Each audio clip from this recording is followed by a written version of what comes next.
Bonjour. Notre beau pays a été jalousé pendant quelques décennies car c'était le meilleur système de santé au monde. Un système qui était basé sur l'égalité, la sécurité, l'empathie, l'humanité. Et j'en oublie.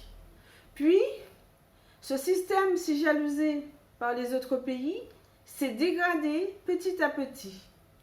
Les soignants, ces personnes dignes de confiance, de sensibilité, de dévouement, d'empathie, ont été considérés comme des outils permettant de convertir en mécanisme de profit les hospices-foyers. La crise, à l'heure actuelle où je vous parle, là précisément, commence à faire prendre conscience que les hospices-foyers ne peuvent plus faire face.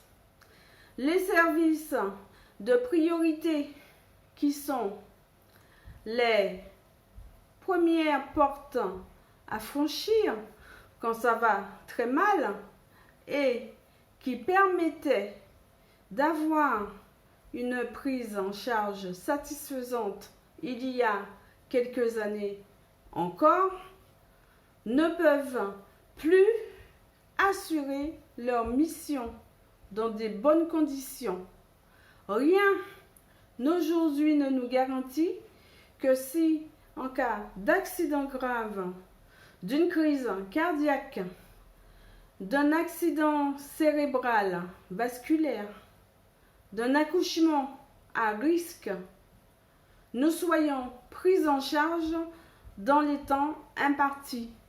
C'est pourquoi je me fais la réflexion à savoir, est-ce que la santé serait-elle qu'une illusion demain et que si c'était déjà le cas aujourd'hui, les personnes chargées d'accompagner les malades sont maltraitées à un point qui n'est pas humain du tout.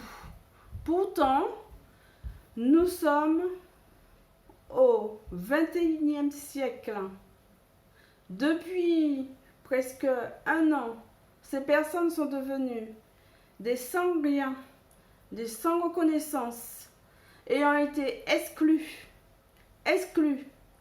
sans moyen de survie avec zéro revenu, zéro aide, car leur conviction et réflexion autour de la pique-pique n'étaient pas en accord avec ce qui leur est demandé de se faire pour faire partie de la société.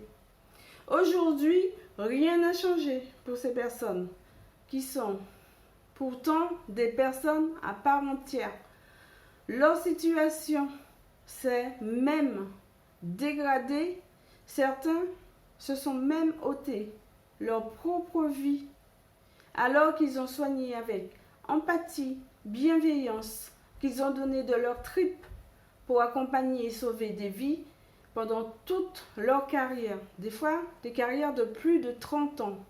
Si les personnes dédiées à soigner sont maltraitées de la sorte, que devient celui qui doit être soigné? C'est ma propre réflexion. Je vous laisse réfléchir à la question. Une illusion demain pour la santé? Ou sommes-nous déjà dans cette illusion depuis pas mal de temps déjà? Il faut aujourd'hui avoir un laissez-passer pour se faire soigner. La mission des hospices-foyers sont normalement dédiés à toute personne ayant un besoin de trouver un refuge en toute sécurité pour échapper à une maladie, à un accident grave ou à un problème d'ordre psychique.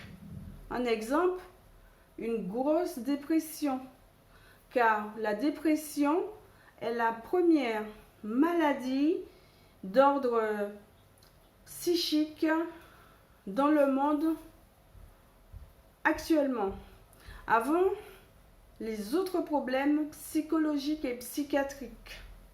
Là, nous sommes en été. Beaucoup de personnes vont prendre leur voiture pour prendre la route. Quand on prend sa voiture, on a toujours un risque d'accident, car nous ne sommes pas seuls sur la route. Avons-nous la certitude d'être soignés si il nous arrive quelque chose de grave? Moi, je dirais non.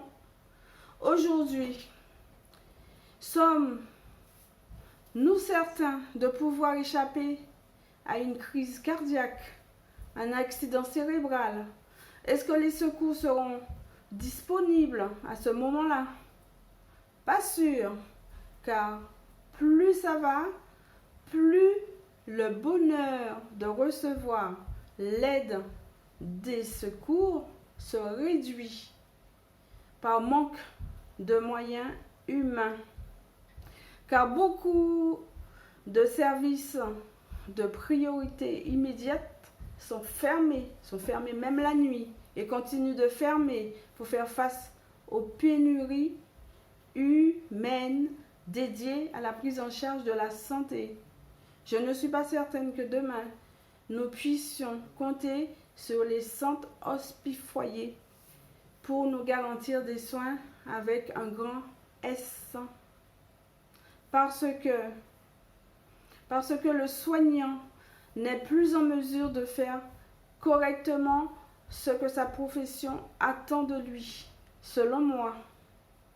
Car l'épuisement, le mal-être, la dévalorisation a eu raison de lui et qu'un soignant est avant tout un être humain, comme tous. Voilà, je vous dis au revoir et à bientôt pour une nouvelle vidéo santé. Portez-vous bien, pensez à liker et à vous abonner.